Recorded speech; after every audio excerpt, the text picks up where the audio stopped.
வணக்கம் ஃப்ரெண்ட்ஸ், எல்லோரும் எப்படி இருக்கீங்க? நான் சூப்பராக இருக்கேன்.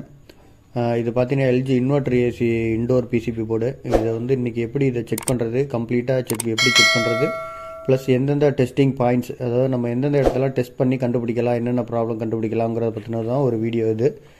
இது நிறைய பேர் யூஸ்ஃபுல்லாக இருக்குங்கிறதுக்கு அப்லோட் பண்ணியிருக்கேன். இங்கே பாருங்கள், இதுதான் ரிலே, அவுட்டோர் அவுட்புட் ரிலே. இது பார்த்தீங்கன்னா டிஸ்பிளே, இது இன்ஸ்டன்ட் சுவிட்சு பக்கத்தில் இருக்குது. இது ப்ரோக்ராம் ஈப்ரோம்னு சொல்லுவோம். ஈப்ரோம் ஐசி எல்ஜியில் பார்த்தீங்கன்னா தனியாக வச்சுருப்பாங்க ஈப்ரோம் ஐசி. இதை கழட்டிட்டிங்கன்னா ப்ரோக்ராம்ஸ்லாம் சரியாக ஒர்க் ஆகாது. இதுதான் மெயின் ஈப்ரோம் ஐசி இது.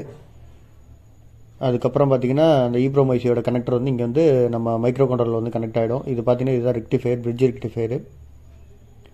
ரெக்டிஃபயர் இது. இதில் பார்த்தீங்கன்னா பிரிட்ஜ் ரெக்டிஃபயரில் பார்த்தீங்கன்னா சென்டர் பின்னு ரெண்டு ஏசி வோல்டேஜ் அதுலேயே படம் போட்டிருக்கோம். Right side left side positive negative பார்த்தீங்கன்னா அதிலே ப்ளஸ் மைனஸ் போட்டிருக்கோம். ரெண்டு ஏசி சிம்பிள் போட்டிருக்கோம்.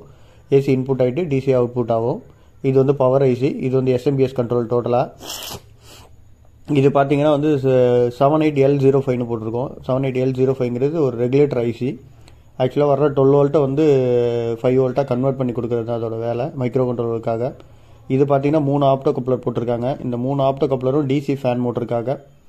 ஒன்று பார்த்தீங்கன்னா ஆன் பண்ணுறது, இன்னொன்று பார்த்தீங்கன்னா ஃபீட்பேக்கு, இன்னொன்று எவ்வளோ ஸ்பீடில் ஓடணும்னு ஒன்று சொல்லும், எவ்வளோ ஸ்பீடில் ஓடுதுன்னு ஒன்று ரிட்டன் சொல்லும். ஒன்று பார்த்தீங்கன்னா ஆன் ஆகிறதுக்கு, நீங்கள் சுவிட்ச் ஆன் பண்ணோன்னா ஆன் ஆகிறது ஆஃப் ஆகிறதுக்காக 3 ஆப்டோ கப்ளர் இருக்கும். இது பார்த்தீங்கன்னா அந்த ரெட்டுக்கும் பிளாக்குக்கும் பார்த்தீங்கன்னா 330 வோல்ட்டு, பிளாக்குக்கும் ஒயிட்டுக்கும் 15 வோல்ட்டு, பிளாக்குக்கும் ப்ளூ எல்லோவுக்கு மாறிக்கிட்டே இருக்கும் வோல்டேஜ். அது ஃபீட்பேக்கை பொறுத்து, எவ்வளோ ஸ்பீடில் ஓடுது அப்படிங்கிறத பொறுத்து ஃபீட்பேக் பொறுத்து மாறிக்கிட்டே இருக்கும். இது பார்த்தீங்கன்னா பஸ்ஸரு, இதுதான் உங்களுக்கு நாய்ஸ் பீப்னு சவுண்டு வரும். போர்டு ஒர்க் ஆகுதா இல்லையான்னு பார்த்தீங்கன்னா பீப்னு சவுண்டு வருது. இதுதான் போர்டு. இப்போ ஆன் பண்ணி காட்டுறேன் பாருங்கள். இப்போ எல்ஜி போர்டில் ஆன் பண்ண உடனே சப்ளை வராது, கொஞ்சம் நேரம் கழிச்சு பீப்னு ஒரு சவுண்டு வரும். அதுக்கப்புறம் ஆன் பண்ணிங்கன்னா தான் ஒர்க் ஆகும். இங்கே பாருங்கள், அந்த சவுண்டு வந்துருச்சு. இங்கே பாருங்கள், அவுட்புட் வந்துருச்சு. இது இன்வெர்டர் ஏசிங்கிறதுனால நீங்கள் ஆன் பண்ண உடனே அவுட்புட் வந்துடும், ஏன்னா அவுட்டோர் போர்டு சப்ளை பண்ணணுன்னு. இப்போ இண்டோர் ஆன் ஆகிடுச்சு பாருங்கள். ஃபேன் மோட்டரும் ஓட ஆரம்பிக்கும் இன்னும் கொஞ்சம் நேரத்தில். பாருங்கள், ஃபேன் மோட்டர் ஸ்டார்ட் ஆகிடுச்சு. ஃபேன் மோட்டர் ஸ்டார்டிங்லேயே ஹெவி ரொம்ப ஸ்பீடாக ஓடுனுச்சுன்னா ஃபேன் மோட்டர் சைடில் ப்ராப்ளம் இருக்குன்னு அர்த்தம். இந்த மாதிரி ஸ்லோவாக தான் ஸ்டார்ட் ஆகணும். ஃபேன் மோட்டரு ஸ்லோவாக ஸ்டார்ட் ஆகி கொஞ்சம் கொஞ்சமாக தான் ஸ்பீடு எடுக்கும். அதுதான் ஒரு நல்லா இருக்குன்னு அர்த்தம். நீங்கள் போட்ட உடனே ரொம்ப ஸ்பீடாக ஓடுது அப்படின்னா ஃபேன் மோட்டரில் லைனில் ஏதோ இஷ்யூ இருக்குன்னு அர்த்தம். அந்த மாதிரி இருந்ததுன்னா உங்களுக்கு எரர் வரும், ஃபேன் மோட்டர் எரர் வரும். இந்த மாதிரி நார்மலாக இருந்ததுன்னா உங்களுக்கு எரர் வராது. சென்சார்லாம் பாருங்கள், சென்சார் லைன் எல்லாமே கனெக்ட் பண்ணியிருக்கு. இங்கே பாருங்கள், சப்ளை வருது பாருங்கள். இது ஏசி சப்ளை, அதனால் கொஞ்சம் ஹெவியாக தான் வரும்.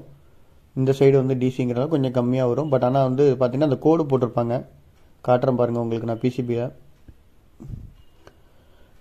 எல்லா சைடுமே லைன் வர மாதிரி இருக்கும். ஆனால் டிசி லைன் எல்லாம் பார்த்தீங்கன்னா அந்தளவுக்கு ஷாக் அடிக்காது. ஏசி லைனில் கையை வச்சிங்கன்னா எஸ்எம்பிஎஸில் கண்டிப்பாக ஷாக் அடிங்க. பாருங்கள், அந்த கோடு போட்டிருக்காங்க பாருங்கள். இந்த 2 கோடுக்கு இந்த சைடு பார்த்தீங்கன்னா ஃபுல்லாகவே ஹை வோல்டேஜ் வரும். இந்த சைடு பார்த்தீங்கன்னா எல்லாமே 5 வோல்ட்டு 12 வோல்ட்டு சைடு. இது எல்லாமே அதுக்கு தான் நடுவில் கோடு போட்டு வச்சுருப்பாங்க. அந்த சைடு கொஞ்சம் டேஞ்சருங்கிறதுனால கோடு போட்டு உங்களுக்கு செப்பரேட் பண்ணி காட்டியிருப்பாங்க. பாருங்கள், இதில் நான் என்னென்ன மாற்றினேன்னு சொல்கிறேன் பாருங்கள். கிறிஸ்டல் போயிருந்தது 800 MHz, அதாவது 8 MHz போட்டிருந்தாங்க. 800ன்னு போட்டிருக்கோம், 8 MHz கிறிஸ்டல் போயிருந்தது. கிறிஸ்டல் மாற்றியாச்சு. ப்ளஸ் டிஸ்பிளேக்கு போகிற ULN 2004ன்னு ஒரு ஐசி ஒன்று, இது சுவிட்சிங் ஐசி தான். இது ULN 2004 ஐசி. இந்த ஐசியும் போயிருந்தது. இது ரெண்டும் மாற்றினேன். இது ரெண்டும் தான் அதில் இருந்தது. மாற்றினேன், ரெடி ஆகிடுச்சு, போர்டு ரெடி ஆகிடுச்சு. இப்போ எங்கெங்கே டெஸ்டிங் பாயிண்ட்டு என்னென்ன இருக்குது அப்படின்னு சொல்கிறேன் பாருங்கள். இங்கே பாருங்கள், ஐசி தான் மாற்றினது. இதை டஸ்ட் ஓட்டிகிட்ருக்கு. இங்கே பாருங்கள், ஷார்ட் ஆகாத அளவுக்கு பொறுமையாக சால்ட்ரிங் பண்ணிங்கன்னா பக்காவாக இருக்கும். இங்கே பாருங்கள், சால்ட்ரிங் பண்ணியாச்சு. இது அப்புறம் இந்த கிறிஸ்டலும் காட்டுறேன் பாருங்கள். கிறிஸ்டல்லையும் சால்ட்ரிங் பண்ணியிருப்பேன். கிறிஸ்டல் இது ரெண்டுமே பார்த்தீங்கன்னா சேஞ்ச் பண்ணியிருக்கேன். இங்கே பாருங்கள், கிறிஸ்டல் இருக்குது பாருங்கள். கிறிஸ்டல் லைன் இதுதான். கிறிஸ்டல் லைனை நீங்கள் எடுக்கும்போது கொஞ்சம் ஜாக்கிரதையாக எடுங்க. சர்க்யூட் டேமேஜ் ஆச்சுன்னா டேரெக்டாக மைக்ரோ கண்ட்ரோலுக்கு போகிறது சப்ளை. அப்புறம் திருப்பி நீங்கள் சர்க்யூட் எடுக்கிறது ரொம்ப கஷ்டமாக இருக்கும். அதனால் கொஞ்சம் ஜாக்கிரதையாக தான் அதை எடுத்து மாட்டணும்.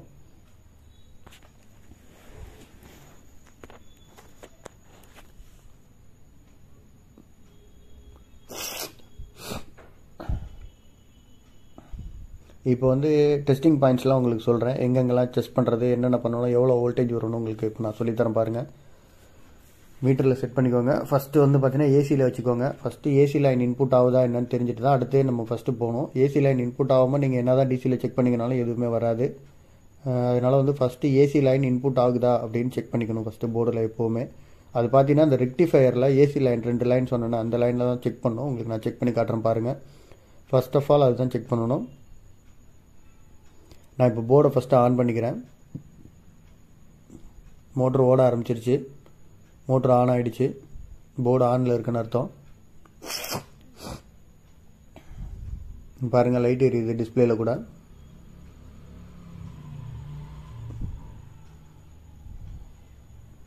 இப்போ உங்களுக்கு வந்து ஏசி லைனில் வச்சு செக் பண்ணணும். நான் உங்களுக்கு சொல்கிறேன் பாருங்கள். ரெக்டிஃபயர் லைன் அதுதான் ரெக்டிஃபயர் அது டயோடு, அது பிரிட்ஜ் ரெக்டிஃபயரு. சென்டரில் 2 பாயிண்ட்டு வந்து ஏசி லைனு. இங்கே பாருங்கள் 240 வோல்ட் வருது கரெக்டாக.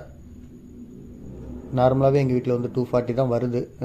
அது ஹை வோல்டேஜ் தான் வருது. ஆனால் சில டைம்ஸ் 250 கூட வருது ரொம்ப இதாக இருந்ததுன்னா. பாருங்கள் 240. ரிலேக்கு அவுட்புட் வருது. ரிலே அவுட்புட் செக் பண்ணால் அவுட்புட், அதாவது அவுட்டோருக்கு சப்ளை போகுது. இந்த ரிலே ப்ராப்ளம் வந்து அவுட்டோருக்கு சப்ளை போகலனாலும் வந்து உங்களுக்கு வந்து எரர் வரும். ஏன்னா இது இன்வெர்டர் மாடல். அவுட்டோருக்கு சப்ளை போனால் தான் எரர் வராமல் இருக்கும்.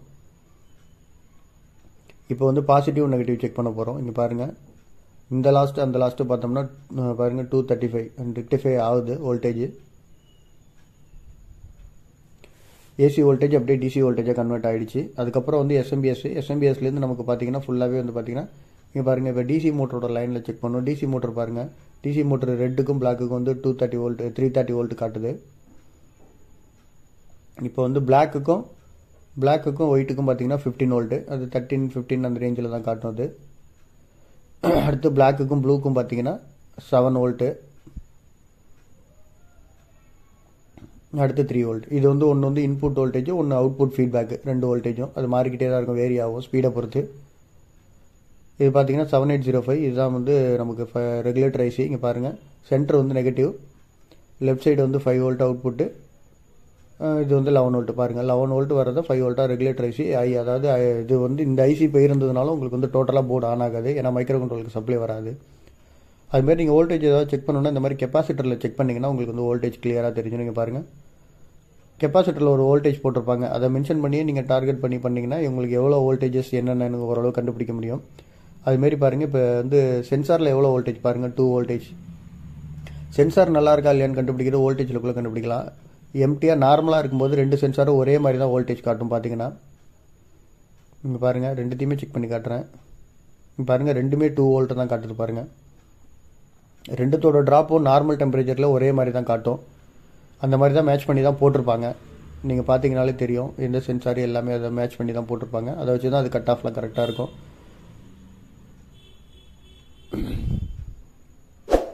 மோட்டர் ஆஃப் பண்ணியாச்சு. இங்கே பாருங்கள் 15 வோல்ட் வரல பாருங்கள். இப்போ எதுலேயுமே வோல்டேஜ் வரல பாருங்கள். ஆனால் 330 வோல்ட் வந்து வந்துக்கிட்டே இருக்கும். ஹை வோல்டேஜ் மட்டும் வரும், ஆனால் ஆன் ஆகாது. ஏன்னா அந்த 15 வோல்ட்டு ஃபீட்பேக்லாம் போனால் தான் மோட்டர் ஆன் ஆகும். இப்போ ஏசி வோல்டேஜ் வச்சு அவுட்புட் செக் பண்ணுறேன். இங்கே பாருங்கள் அவுட்புட்டும் கட் ஆகிடுச்சு பாருங்கள். நீங்கள் வந்து ரொம்ப நேரம் ஆனில் வச்சுருந்தீங்கன்னா ஆட்டோமேட்டிக்காக அவுட்புட் கட் ஆகிடும். ஏன்னா இன்வெர்டர் ஏசி. அவுடோர்லேருந்து ஃபீட்பேக் வந்தால் மட்டும் தான் கண்டினியூவாக ஆனில் இருக்கும். அவுடோர்லேருந்து ஃபீட்பேக் வரல அப்படின்னா கண்டிப்பாக ஆஃப் ஆகிடும். இது வந்து உங்களுக்கு ரொம்ப யூஸ்ஃபுல்லாக இருக்கும்னு நினைக்கிறேன்.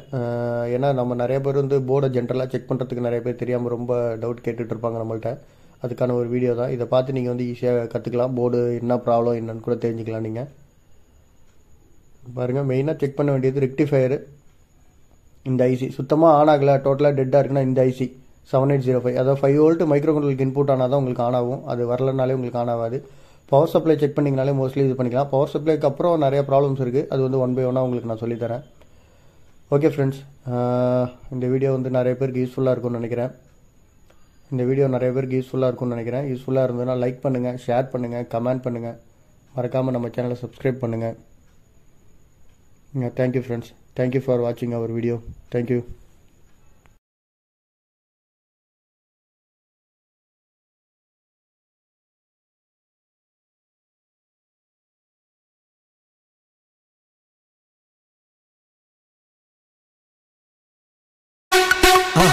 மறக்காம சர்ப்ரைஸ் பண்ணுங்க.